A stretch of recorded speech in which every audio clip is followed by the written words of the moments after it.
जैसे खास तौर पे जो एक नया एरिया खुल रहा है एग्रीकल्चर का, जिसमें पब्लिक प्राइवेट पार्टनरशिप है, और हम अंदाजा लगा सकते हैं कि जो प्राइवेट पार्टनरशिप होगी वो फॉरेन होगी।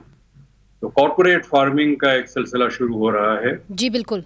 कॉरपोरेट फार्मिंग जो है वो जो नॉन कॉरपोरेट फार्मिंग है इसे स्क्वीज आउट कर देगा। छोटे और मिडिल इनकम फार्मर्स तो उनके साथ कम्पीट ही नहीं कर सकते हैं, लेकिन बड़े फार्मर्स भी स्क्वीज आउट हो जाएंगे। ये जो बहुत बड़े कुछ नाम है सियासी फील्ड में भी है, they will also become part of history. जहाँ जहाँ इस किस्म की चीज़ हुई एग्रीकल्चर में, खासतौर पर अफ्रीका का हमारे पास एग्जाम्पल है, वो जो अग्रीमेंट ये होता है कि the entire crop will be taken away by the party that is the private party in agriculture.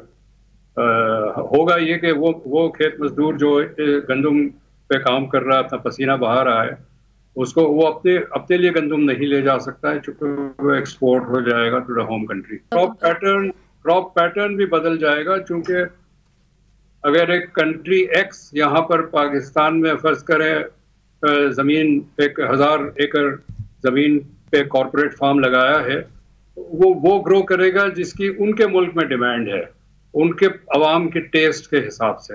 हम और मुल्कों में अफ्रीका में देख चुके हैं इसके क्या नुकसानात हैं, और वो यहाँ अगर रिपीट होगा तो बहुत शदीद एक क्राइसिस होगा अवाम के लिए। अवाम बेरोजगार हो जाएंगे, रूरल इकोनॉमी में बहुत बेरोजगारी होगी और फूड शॉर्टेजेस होंगी।